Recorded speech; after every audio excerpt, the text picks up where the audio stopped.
आप सभी को नमस्कार। मैं राजेश्वर राव गोरखड़े, उप संचालक MSME विभाग, जिसको आप सभी लोग सूक्ष्म लघु और मध्यम उद्यम विभाग के नाम से जानते हैं। मैं उप संचालक के पद पर कार्यरत हूँ। मैं MSME को दी जाने वाली सुविधा सहायता हेतु जो मध्य प्रदेश शासन की नीति है, मध्य प्रदेश MSME विकास नीति 2025, उसके बारे में आज आपको परिचय दूंगा। उसमें क्या क्या सुविधाएं दी गई हैं, इसके बारे में आपको बताऊंगा।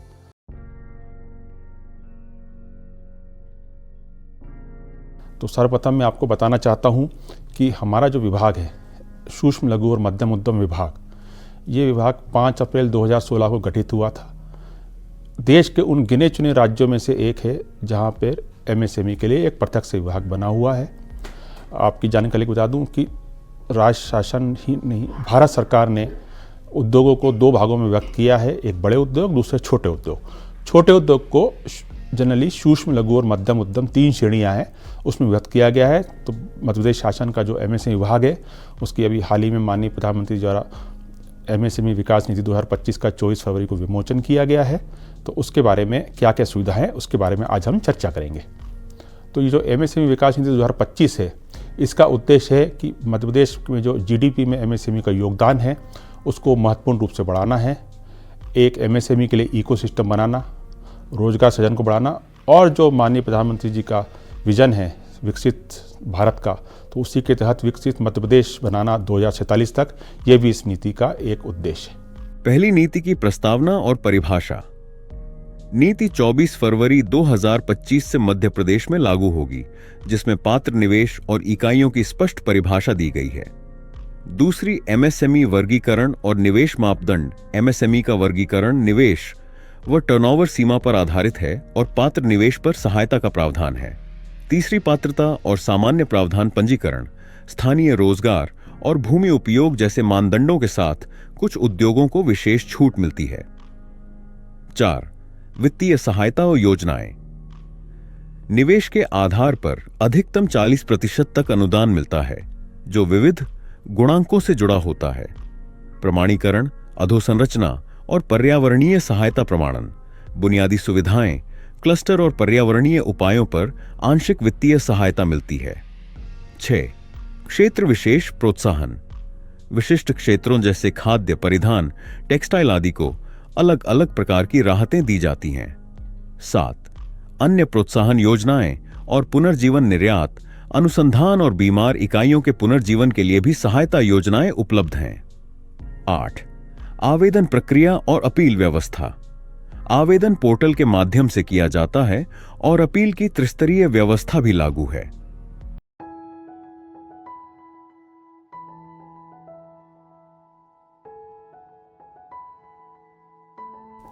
नीति, जैसा कि आपको मैंने बताया कि 24 फरवरी को विमोचन हुआ, तो नीति 24 फरवरी 2025 से संपूर्ण मध्य प्रदेश में लागू है। इसका मतलब ये है कि जो 23 फरवरी 2025 के बाद जो इकाइयाँ आएंगी, उन पे ये नीति लागू होगी। ये आपको बताना चाहूँगा कि जो भी MSME विकास नीति रहती है, वो उसका एक समयावधि रहती है। जैसे हमारी पहली जो नीति आई थी MSME विकास नीति 2017, उसके बाद 2019, उसके बाद 2021 और वर्तमान में 2025।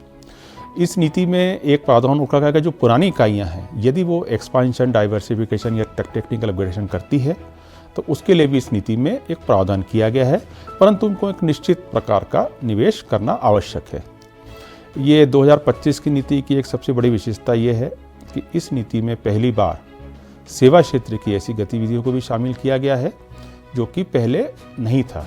पहले की जो नीति थी, उसमें केवल मैन्युफैक्चरिंग एक्टिविटी को हम लोग सहायता देते थे, और इस बार पहली बार है कि सेवा क्षेत्र का, चूँकि MSME का दायरा बढ़ गया है। हाल ही में जो बजट आया है 2025 का भारत सरकार का, उसमें भी MSME का दायरा बढ़ने की बात कही गई है और शीघ्र ही बढ़ जाएगा। तो उसके तहत हमने सेवा क्षेत्र को भी इसमें पहली बार लाया।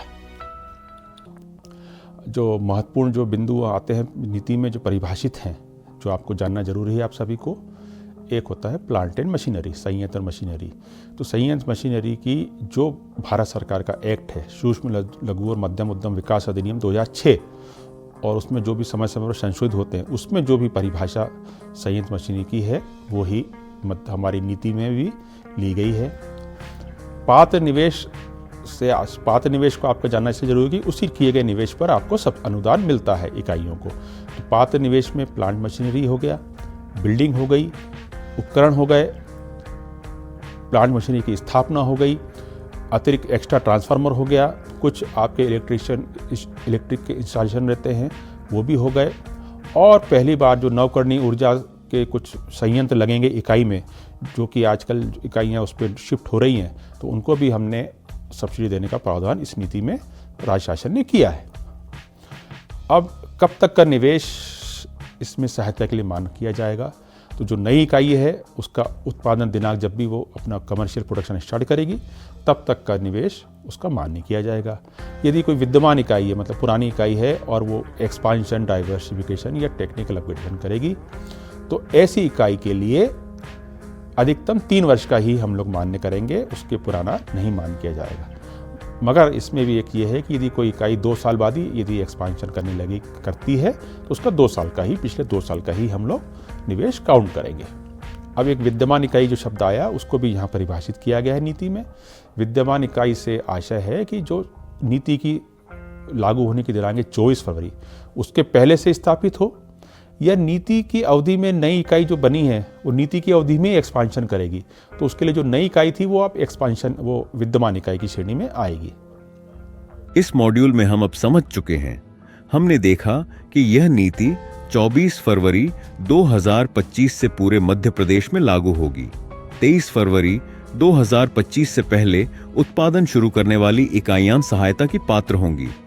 संयंत्र, मशीनरी, भवन जैसे निवेश को पात्र माना गया है और तकनीकी उन्नयन करने वाली मौजूदा इकाइयां भी शामिल हैं। अब समझते हैं एमएसएमई वर्गीकरण और निवेश मापदंड।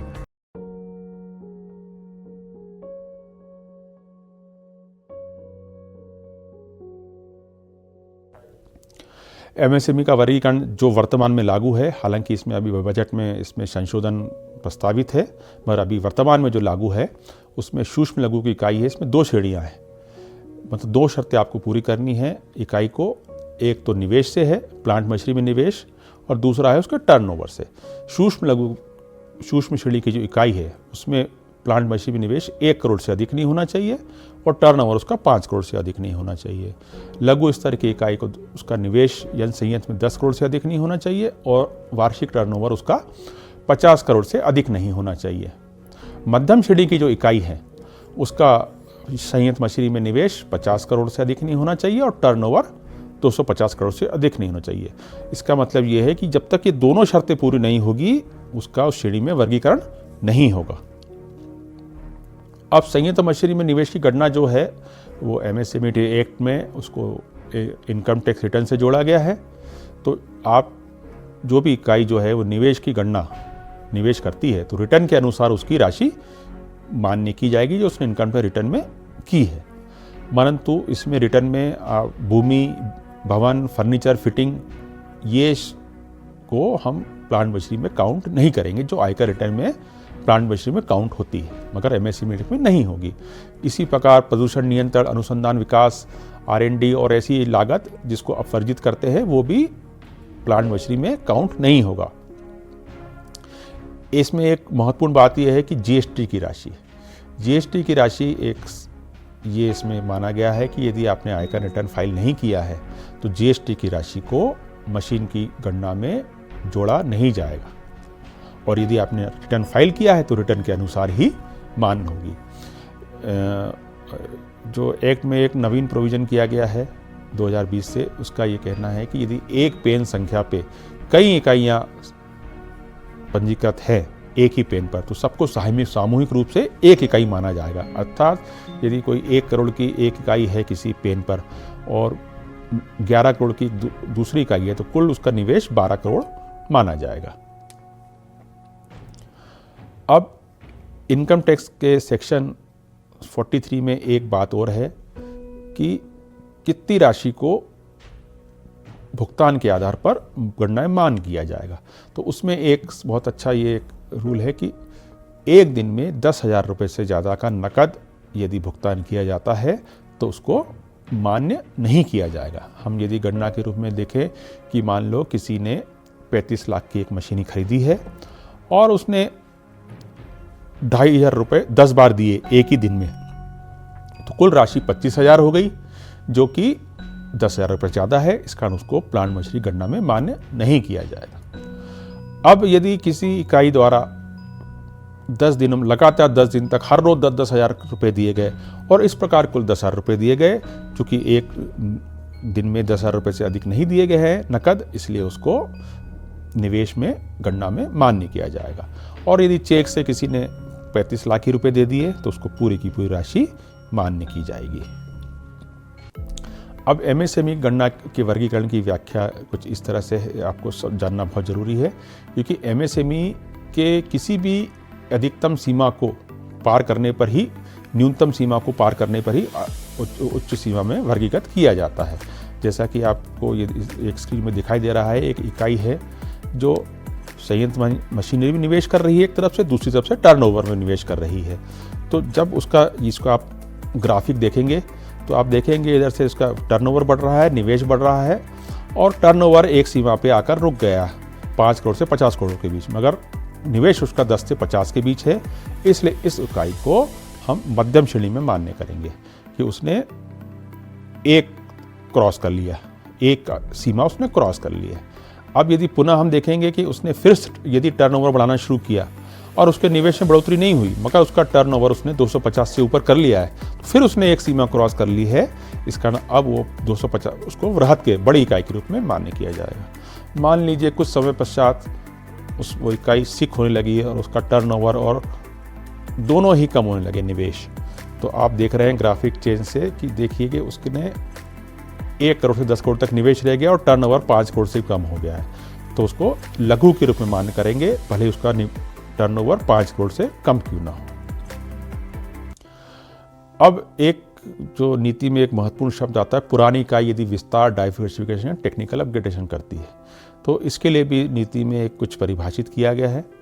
नीति की परिभाषा के अनुसार यदि स्थापित उद्योग जो है सूक्ष्म और लघु स्तर का है, तो उसको कम से कम अपने मूल निवेश का, जब विस्तार करना उसने प्रारंभ किया हो, तो 30% या 1 करोड़ जो भी कम हो निवेश करने पर ही उसे नई इकाई की सहायता की पात्रता होगी। अर्थात यदि हम मान के चलेंगे कोई इकाई अपनी 90 लाख की थी तो उसको 30% 27 लाख का निवेश करना पड़ेगा न्यूनतम। यदि उसने 25 लाख का किया है तो उसको नई इकाई के समान सुविधाओं की पात्र नहीं होगी।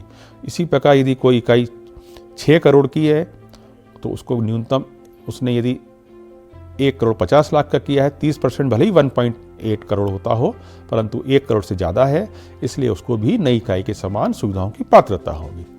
इसी प्रकार जो मध्यम श्रेणी की इकाई है, मध्यम श्रेणी की इकाई को भी 30% अपने मूल का या 10 करोड़ रुपए जो भी कम हो। इसको आप इस तरह समझे कि यदि कोई इकाई 35 करोड़ की है और उसने 30% का किया है, तो 30% के हिसाब से उसका 10.5 होना चाहिए, मगर उसने यदि 10 करोड़ भी किया होगा तो उसको पात्रता आएगी, क्योंकि 30% या 10 करोड़ जो भी कम हो। तो इस प्रकार ऐसी इकाइयाँ जो विस्तार, डाइवर्सिफिकेशन, टेक्निकल अपग्रेडेशन करती हैं, उनको नई इकाई के समान सुविधाओं की पात्रता आती है। इस मॉड्यूल में हम अब समझ चुके हैं। हमने देखा कि एमएसएमई वर्गीकरण निवेश और टर्नओवर की सीमा पर आधारित है। सीमा पार होने पर इकाई ऊपरी श्रेणी में जाती है। 10,000 रुपए से अधिक नकद भुगतान अमान्य होगा। तकनीकी उन्नयन पर पात्र निवेश करने वाली इकाइयां सहायता की हकदार होंगी। अब जानते हैं पात्रता और सामान्य प्रावधान।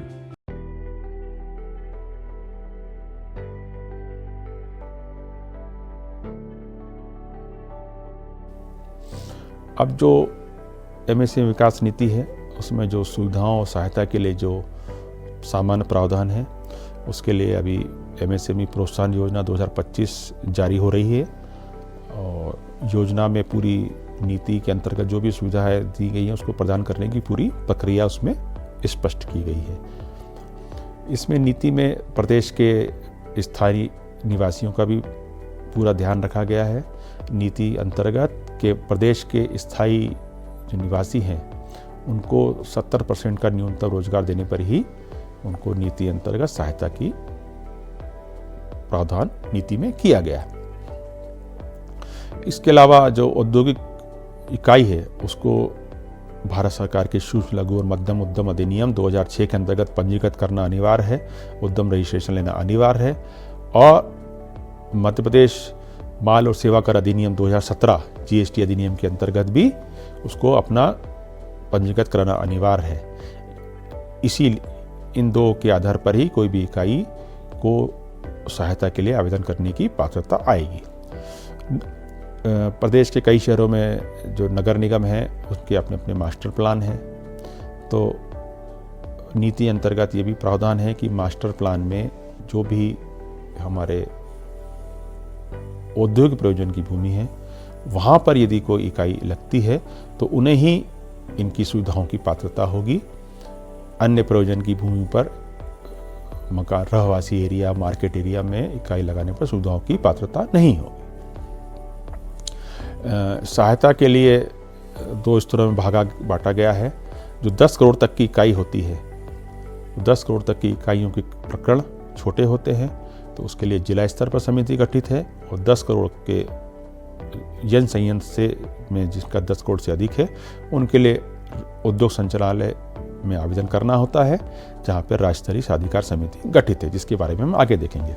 इसी प्रकार हम जो एमएसएमई विकास नीति है उसमें ऐसे भी उद्योग हैं जिनको अपात्र श्रेणी में रखा गया है, या कुछ एक्टिविटी है जिनको अपात्र श्रेणी में रखा गया है, क्योंकि ऐसे उद्योग को राज्य शासन बढ़ावा नहीं देता है, जिसमें मुख्य रूप से गुटखा, मांस, मदिरा और पॉलीथीन, ऐसे बहुत सारी चीज़ें हैं जिनको केंद्र सरकार, राज्य सरकार ने प्रतिबंधित किया है। स्टोन क्रशर है, एरिएटेड ड्रिंक्स है, स्वतंत्र रूप से सॉर्टेज इकाइयाँ हैं, और जो राज्य शासन का चूक करता है, ऐसे सभी इकाइयों को इसमें अपात्र श्रेणी में रखा गया है। इस मॉड्यूल में हम अब समझ चुके हैं। हमने देखा कि सामान्य प्रावधानों में रजिस्ट्रेशन, स्थानीय रोजगार 70%, मास्टर प्लान के अनुसार भूमि उपयोग और 10 करोड़ रुपए तक के निवेश का सत्यापन जरूरी है। कुछ चिन्हित उद्योगों को विशेष सहायता भी मिल सकती है। अब जानते हैं वित्तीय सहायता योजनाएं। अगले मॉडल में हम क्या सीखेंगे?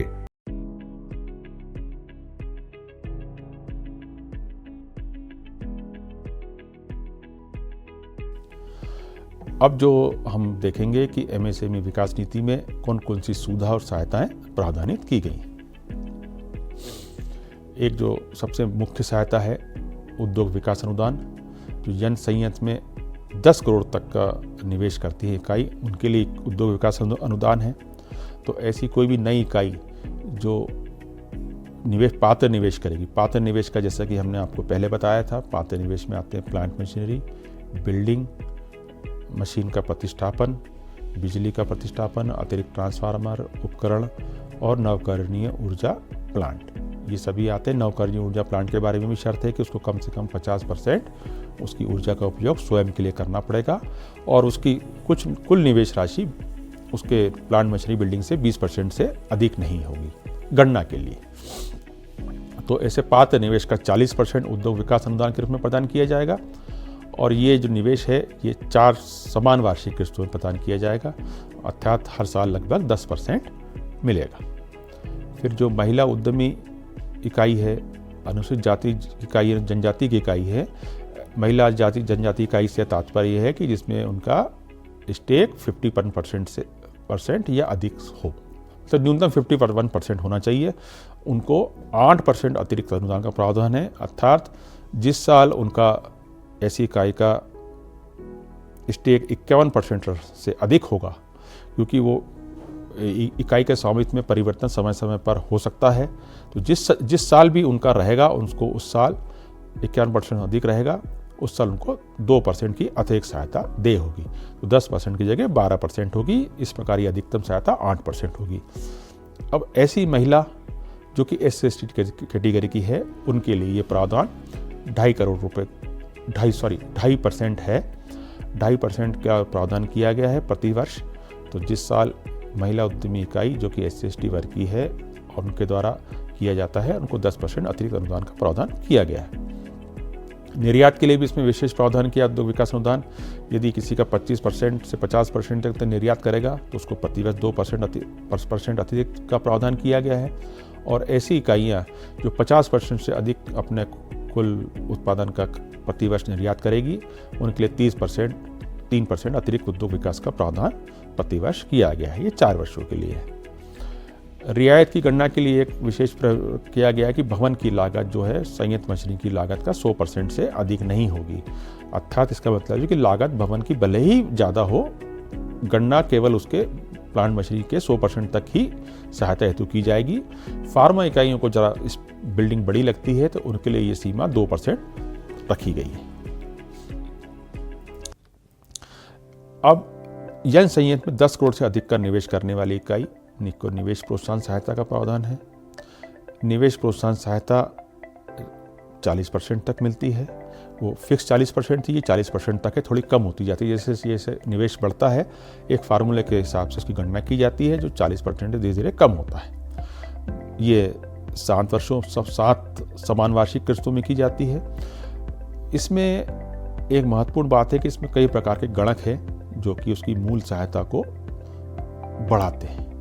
तो मान लीजिए किसी की वार्षिक सहायता, उसकी जो भी सहायता आई उसका प्रतिवर्ष उसकी सहायता बटे 7 के हिसाब से गणना की जाएगी, तो वो उसकी वार्षिक मूल सहायता हो गई। उसमें सकल आपूर्ति गणक का गणक है, रोजगार गणक है, निर्यात गणक है, भौगोलिक गणक है और FDI गणक है। सकल आपूर्ति गणक से आशय है कि जब भी इकाई उत्पादन में आती है तो उसको अपनी उत्पादन क्षमता का प्रथम वर्ष न्यूनतम 40% का उत्पादन करना अनिवार्य है। आगामी वर्षों में पिछले सकल आपूर्ति का 75% या स्थापित क्षमता का 50%, जो भी अधिक हो करने पर ही उसको गणक 1 मिलेगा। अर्थात यदि उसका क्षमता इनसे कम रही, प्रथम वर्ष 40% से कम रही, आगामी वर्षों में 75% से कम रही या स्थापित क्षमता का 50% से कम रही, तो उसका गणक 1 से कम हो जाएगा और सहायता में उस अनुपात में कमी हो जाएगी। रोजगार गणक यदि किसी इकाई में 100 से ज़्यादा कर्मचारी हों और 2500 से ज़्यादा होंगे तो 1.5 रहेगा। 100 से 2500 तक कर्मचारियों के लिए 1 से 1.5 का गणक है। ये अनुपातिक रूप से बढ़ता है।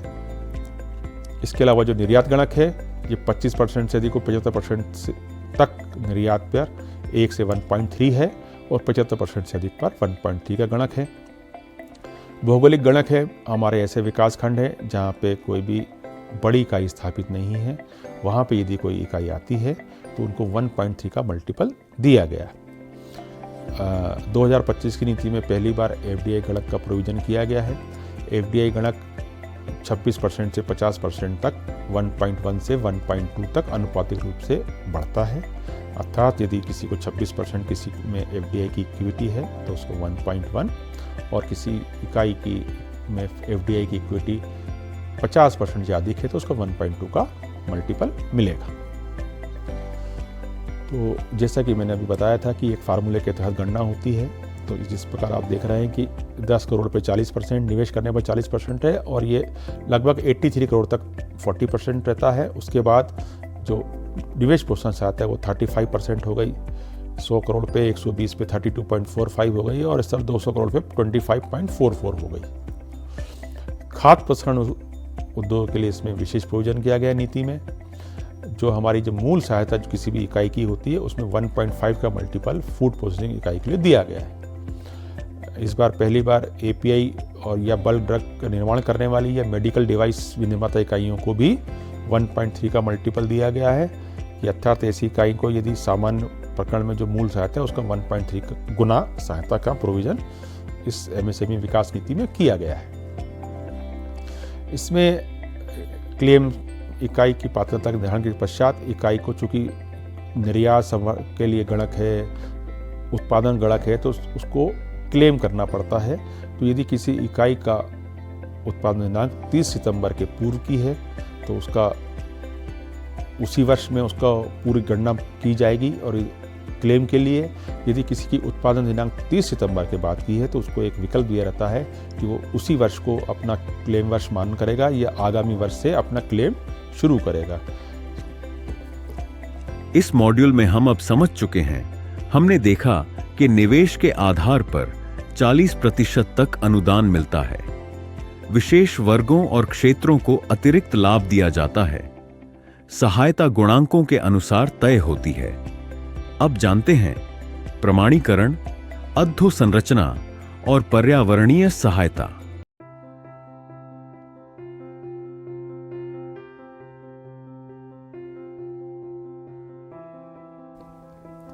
इसके अलावा इकाई में गुणवत्ता प्रमाणीकरण और पेटेंट को भी बढ़ावा देने के लिए बहुत से प्रोविज़न किए गए हैं। पेटेंट के लिए सहायता 100% अधिकतम 10 लाख प्रति पेटेंट रखी गई है। इसका मतलब ये है कि इकाई एक से अधिक पेटेंट लेती है तो उसको 10 लाख प्रति पेटेंट के हिसाब से भारत मध्य प्रदेश सरकार द्वारा सहायता दी जाएगी। निर्यात के लिए कोई प्रमाण पत्र लेती है तो ऐसी इकाई को 50% 50 लाख की सहायता दी जाएगी।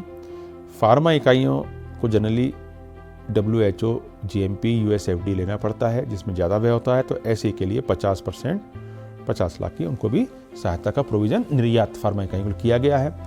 जेड प्रमाणन के लिए 10 भारत सरकार की तरफ से सूक्ष्म लघु मध्यम उद्यमों को 80, 60 और 50% की सहायता मिलती है। तो मध्य प्रदेश सरकार भी उनको शेष रिमेनिंग का 50%, अच्छा क्रमशः 10% सूक्ष्म को, 20% लघु को और 25% मध्यम इकाइयों को सहायता दे रही है।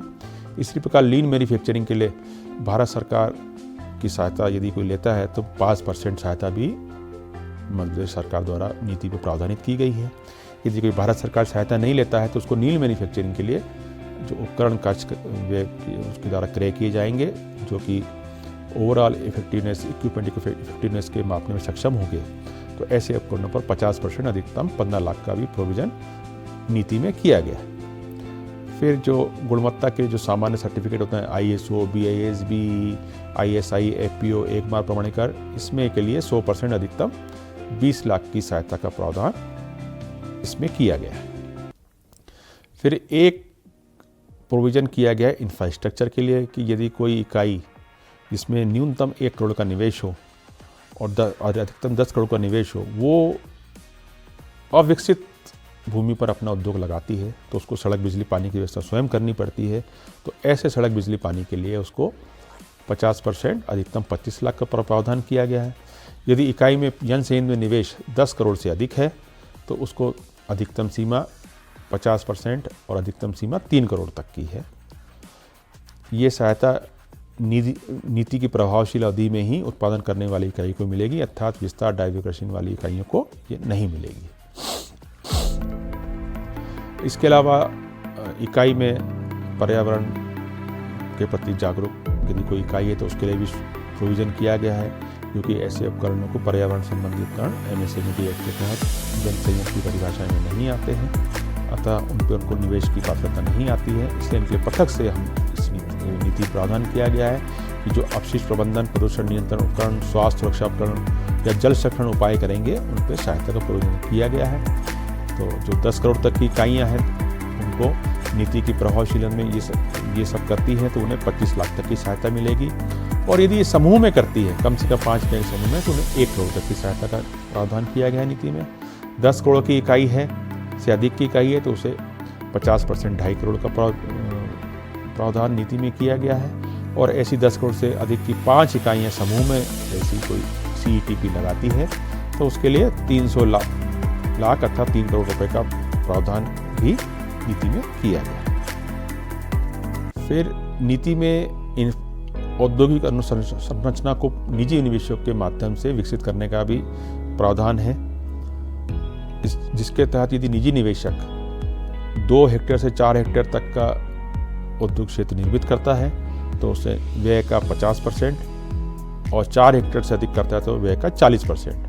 तो चूंकि 4 हेक्टेयर से अधिक करेगा तो 4 हेक्टेयर तक 50%, 4 हेक्टेयर से ऊपर 40% की रेट टेलीस्कोपिक माध्यम से गणना की जाएगी, और ये गणना ₹50 लाख प्रति हेक्टेयर से अधिक नहीं होगी और इसकी कुल ओवरऑल लागत 40 करोड़ से अधिक नहीं होगी। इसमें शर्त यह है कि कम से कम एरिया 2 हेक्टेयर होना चाहिए।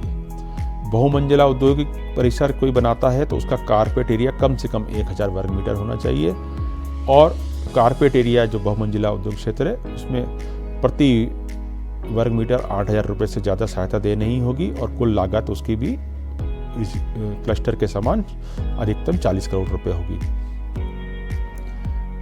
मगर इस तरह के क्लस्टर की आवश्यकता है या नहीं, निजी निवेशक को इसके लिए आयुक्त एमएसएमई की अनुमति आवश्यक होगी। फिर ऊर्जा लेखा परीक्षा। ऊर्जा लेखा परीक्षा हर इकाई को आज अपनी बिजली की आवश्यकताओं के दृष्टिगत नियमित रूप से एनर्जी ऑडिट कराते रहना चाहिए, और जो इकाइयाँ एनर्जी ऑडिट कराती है तो उनको नीति में 50% अधिकतम 50,000 का प्रावधान किया गया है। और ऑडिट में यदि सुझाए गए जो उपकरण है यदि इकाई खरीदती है तो उसे 25% अधिकतम 5 लाख की प्रतिपूर्ति का प्रावधान किया गया है, परंतु ऐसे उपकरण 1 साल में क्रय करना अनिवार्य है और ऐसे उपकरणों के लगाने के पश्चात कम से कम 20% ऊर्जा की बचत होना आवश्यक है। विशेष पैकेज का प्रावधान भी नीति में किया गया है। खाद्य प्रसंस्करण इकाइयां हैं, कृषि खाद्य उत्पादों का जो प्रसंस्करण करती है, यंत्र संयंत्र का उपयोग इसमें आवश्यक है, और जिससे वैल्यू एडिशन उत्पाद बनना चाहिए उन्हें हम फूड प्रोसेसिंग मानेंगे, जो खाने के तैयार हो, रेडी टू ईट हो, और जिसमें प्रिजर्वेटिव रंग और सुगंध का उपयोग भी किया गया। अब इनको क्या सहायता है फूड प्रोसेसिंग को एक्स्ट्रा की, इनको बिजली की आवश्यकता होती है। इसी के दृष्टिगत जो 5 करोड़ से अधिक का निवेश करने वाली इकाइयां हैं यंत्र संयंत्र में, उन्हें ₹1 प्रति यूनिट का प्रतिपूर्ति राज्य शासन द्वारा की जाएगी। मंडी शुल्क, ऐसी 5 करोड़ से अधिक निवेश करने वाली यंत्र संयंत्र में ऐसी इकाई को मंडी शुल्क की भी प्रतिपूर्ति 50% या 5 साल तक जो भी पहले की जाएगी, परंतु शर्त यह है कि ऐसे वो मंडी शुल्क राज्य की कृषि उपजों मंडी शुल्क तभी मिलेगी जब वो राज्य की कृषि उपजों का क्रय करेंगे। फूड प्रोसेसिंग को एक उत्पादन लिंक सहायता भी दी गई है। यदि वो निवेश प्रोत्साहन सहायता या उद्योग विकास अनुदान न लेना चाहें तो उनको उसके विकल्प के रूप में नेट विक्रय टर्नओवर का 1% अधिकतम 5 करोड़ की सहायता 5 वर्षीय हेतु का प्रावधान भी नीति में किया गया है। इस मॉड्यूल में हम अब समझ चुके हैं। हमने देखा कि पेटेंट, गुणवत्ता प्रमाणन, ZED, विलीन जैसी पहलों पर खर्च की आंशिक भरपाई होती है। औद्योगिक क्षेत्र तक बुनियादी सुविधाएं, पर्यावरण सुरक्षा, क्लस्टर विकास और ऊर्जा ऑडिट पर भी 50% तक की सहायता मिलती है। अब आगे बढ़ते हैं क्षेत्र विशेष प्रोत्साहन की ओर।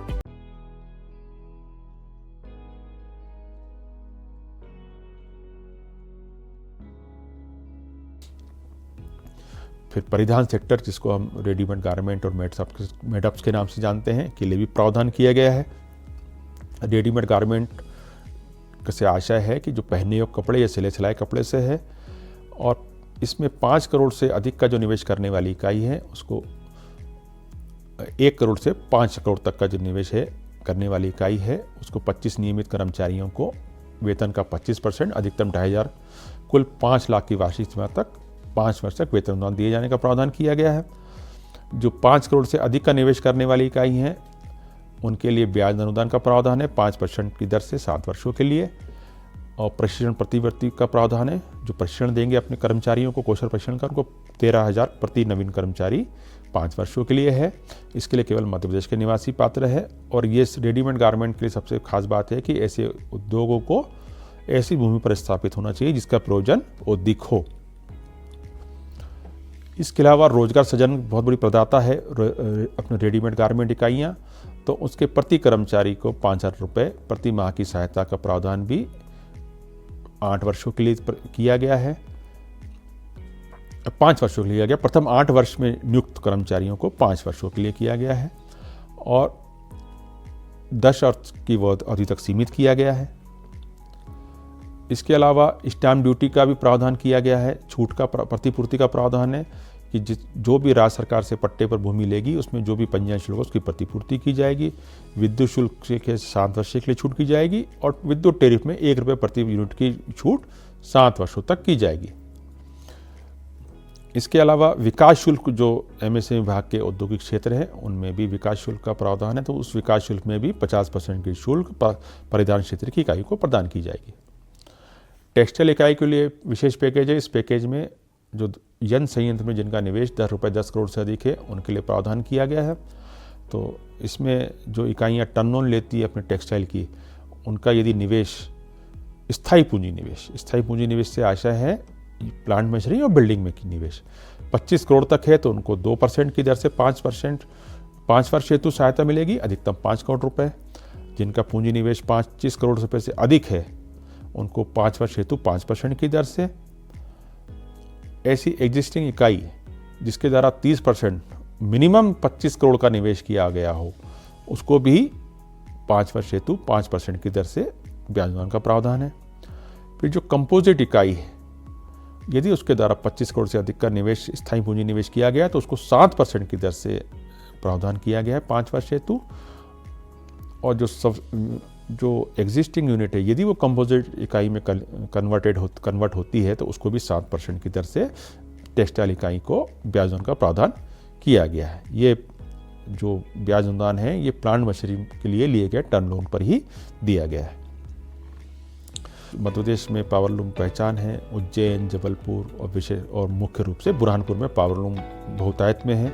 तो पावर लूम जो पुरानी है उनको अपग्रेड करने के लिए प्लेन या semi automatic shuttleless power loom में कन्वर्ट करने के लिए 25% तक की सब्सिडी का प्रावधान किया गया है। और किसी इकाई में 10 पावर लूम को ही सहायता का प्रावधान है, अधिकतम 10 पावर लूम के लिए ही प्रावधान है। इसमें सबसे खास बात यह है कि चूंकि ये इकाइयाँ पुराने ज़माने से नगर निगम में लगी हुई हैं, इसलिए इनको नगर निगम की अधूरी सीमा में स्थापित होगी पावर लूम, तो उनको भी सहायता की पात्रता है, भले ही वो उसका प्रयोजन औद्योगिक हो न हो। इसके अलावा इनको इकाइयों को विद्युत सहायता में भी अपफ्रंट सहायता प्रदान की जाती है, अर्थात इनका बिजली बिल से ही इनको कम बिजली आता है। 20 HP तक की क्षमता के पावर लूम को ₹1.5 प्रति यूनिट और 20 HP से अधिक और 150 HP तक के पावर लूम को ₹1.25 प्रति यूनिट की दर से रियायत दी गई है। फुटवेयर, फर्नीचर, टॉय निर्माता इकाइयों के लिए विशेष पैकेज का प्रावधान है। इनको ब्याज 5% 5 वर्ष के लिए 1 करोड़ प्रति वर्ष की सीमा तक ब्याज अनुदान मिलता है। विद्युत शुल्क से छूट का प्रावधान 5 वर्षों के लिए किया गया है। विद्युत टैरिफ की प्रतिपूर्ति ₹1 प्रति यूनिट की जा रही है। स्टैम्प ड्यूटी की 50% प्रतिपूर्ति है। कौशल विकास प्रशिक्षण के लिए 3 वर्षों तक प्रति कर्मचारी ₹10,000, अधिकतम 500 कर्मचारी के लिए प्रावधान किया गया है। रोजगार सृजन अनुदान भी किया गया है ₹5,000 प्रति व्यक्ति 3 वर्षों के लिए 200 कर्मचारियों के लिए। प्रोडक्ट डिजाइन यदि करवाते हैं ऐसी इकाइयाँ तो उनको 50% 5 का अधिकतम 4 डिजाइन हेतु भी प्रावधान नीति में किया गया है। ये पहली बार जो मोटर यान स्क्रैपिंग सेंटर के लिए विशेष पैकेज का प्रावधान किया गया। मोटर यान स्क्रैपिंग सेंटर की अभी आजकल डिमांड बढ़ गई है, बहुत गाड़ियाँ लोग नई खरीद रहे हैं। पुरानी गाड़ियों को भारत सरकार के नियम आ गए हैं कि उनको स्क्रैप किया जाना है, तो ऐसी जो स्क्रैपिंग सेंटर बनाएंगे, सर्व सुविधायुक्त बनाएंगे, उनको निवेश का 20% 3 करोड़ तक का प्रावधान किया गया है। यदि वो ज़मीन कहीं से लेंगे, पट्टे पर लेंगे, तो उसकी 100% मैक्सिमम 25 लाख की प्रतिपूर्ति की जाएगी। उनके द्वारा लिए गए ISO प्रमाण पत्र जो कि उनको अनिवार्य है लेना भारत सरकार के नियम के तहत, उन ISO लेने पर उनको 100% प्रतिपूर्ति, अधिकतम 10 लाख की प्रतिपूर्ति का प्रावधान किया गया है। और यदि उनके द्वारा कोई अपशिष्ट उपचार संयंत्र लगाया जाता है तो उसको 50% 25 लाख तक की सहायता भी प्रावधान की गई है। इस मॉड्यूल में हम अब समझ चुके हैं। हमने देखा कि अलग अलग क्षेत्रों के लिए विशेष प्रोत्साहन दिए जाते हैं। खाद्य प्रसंस्करण, परिधान, टेक्सटाइल, पावरल्यूम, फर्नीचर, टॉय और स्क्रैपिंग सेंटर जैसी इकाइयों को बिजली, ब्याज, प्रशिक्षण और पूंजी अनुदान में राहत मिलती है। अब जानते हैं अन्य प्रोत्साहन योजनाएं और पुनर्जीवन।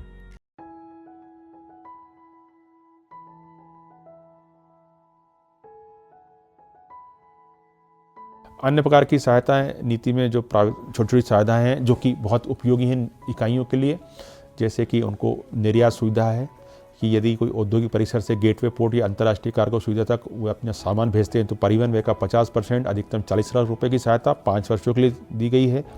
ये पुरानी इकाइयों को भी मिल सकती है। टेक्नोलॉजी ट्रांसफ़र करते हैं यदि भारत सरकार के या केंद्र से क्रय करते हैं तो 50% 50 लाख, और यदि ये वैश्विक विकासकर्ता से क्रय करते हैं तो अधिकतम 100 लाख की इनको सहायता का प्रावधान है। MSME एक्सचेंज में यदि ये फंडिंग के लिए, फंड जुटाने के लिए, लिस्टिंग के लिए व्यय करते हैं तो 50% अधिकतम 40% की सहायता का प्रावधान भी नीति में किया गया। इसके अलावा सर्कुलर इकोनॉमी को बढ़ावा देने के लिए यदि कोई स्वतंत्र रूप से कुछ लगाता है, सुविधा केंद्र लगाता है अपशिष्ट निपटान के लिए, तो उनको 40% 2 करोड़ की सहायता का प्रावधान नीति में किया गया है। R&D को भी सरकार बढ़ावा देना चाहती है, इसके लिए पहली बार R&D के लिए भी सुविधा का प्रावधान किया गया है। R&D के लिए टेस्टिंग मशीनें, उपकरणों और भवन पर 50% 25 करोड़ तक की सहायता का प्रावधान है। जो रिसर्च करने वाले हैं, अधिकतम 2 रिसर्चर्स के लिए प्रति माह 50,000 रुपये का प्रावधान किया गया है 3 वर्षों के लिए। और ऐसे रिसर्च के बाद जो उत्पाद बनेगा उसका यदि पेटेंट होता है तो उसकी 100% अधिकतम 25 लाख तक की पूर्ति भी नीति में प्रावधानित की गई है। टेस्टिंग लैब यदि कोई इकाई अपनी परिसर में बनाती है, कोई स्वतंत्र रूप से बनाता है तो उसको 50% 20 लाख, और यदि फार्मास्यूटिकल इकाई करती है तो उसको 50% अधिकतम 100 लाख की प्रतिपूर्ति का प्रावधान नीति में है। फार्मास्यूटिकल मेडिकल डिवाइस निर्माता को ब्याज अनुदान का प्रावधान भी किया गया है। 5 करोड़ से अधिक का निवेश करने वाली MSME को सुविधा मिलेगी 5% की दर से 5 वर्षों के लिए। मध्य प्रदेश सरकार की लॉजिस्टिक नीति और निर्यात संवर्धन नीति भी 2025 में लागू की गई है 24 फरवरी से। इस नीति में जो MSME श्रेणी की इकाइयाँ हैं वो इस नीति का लाभ ले सकती है, जो कि MSME विभाग द्वारा ही प्रदान की जाएगी। बीमार इकाइयों के लिए भी प्रोविज़न किया गया है। जो RBI की गाइडलाइंस है उसके अंदर का समिति गठित है, और कोई बैंक की तरफ से किसी का प्रस्ताव आता है तो मध्य प्रदेश सरकार की जो कुछ देयताएं हैं उसको माफ़ करने या उसको आगे बढ़ाने के लिए एक समिति को अधिकृत किया गया है। ऐसी इकाई को यदि वो अपात्र की श्रेणी में नहीं आती है तो उसको नई इकाई के समान भी सुविधा देने का प्रावधान समिति कर सकती है। इस मॉड्यूल में हम अब समझ चुके हैं। हमने देखा कि नीति में निर्यात, तकनीकी हस्तांतरण, अनुसंधान, टेस्टिंग लैब और SME एक्सचेंज जैसे क्षेत्रों को भी सहायता मिलती है। बीमार इकाइयों के पुनर्जीवन के लिए पूंजी, ब्याज माफी और पुनर्भुगतान की सुविधा दी जाती है। अब जानते हैं आवेदन प्रक्रिया और अपील व्यवस्था।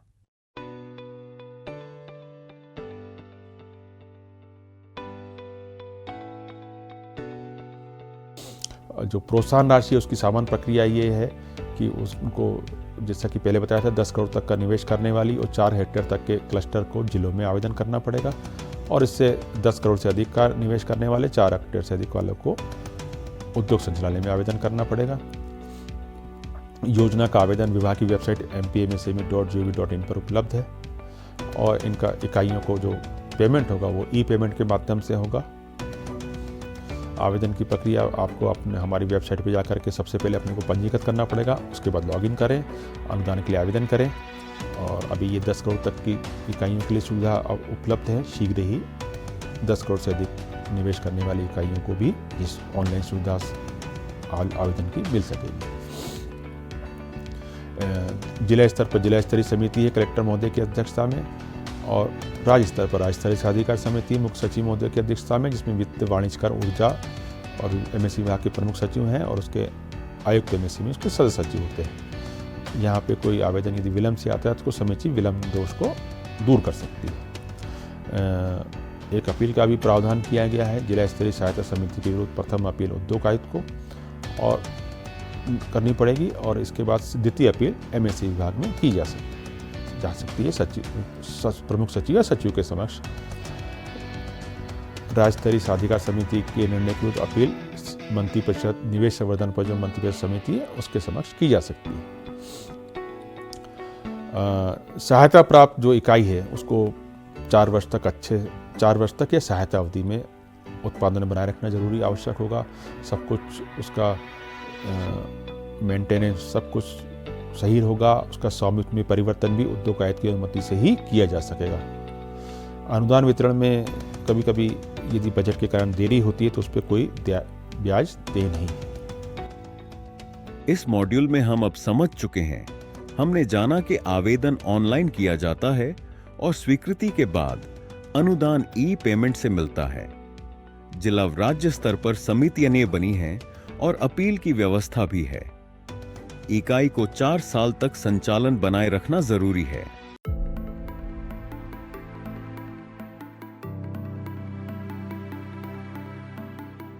तो आप सबका धन्यवाद। आशा है कि ये जानकारी आपके लिए उपयोगी साबित होगी, और इस विषय पर कोई प्रश्न उत्तर भी हमने तैयार किए हैं।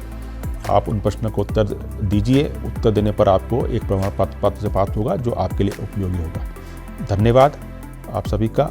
और आप जब चाहें, एक ईमेल एड्रेस है rr.gourkhed@mp.gov.in, इस पे आप मुझे ईमेल कर सकते हैं। आपके सुझाव का हमेशा स्वागत रहे। धन्यवाद।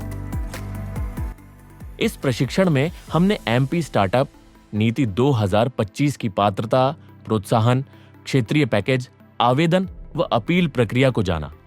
यह नीति नई और बीमार इकाइयों को सहायता देती है और तकनीकी अधोसंरचना व गुणवत्ता विकास को बढ़ावा देती है। अंतिम चरण में कृपया प्रश्नोत्तरी हल करें और अपना प्रमाण पत्र प्राप्त करें। आपका धन्यवाद। प्रशिक्षण यहीं समाप्त होता है।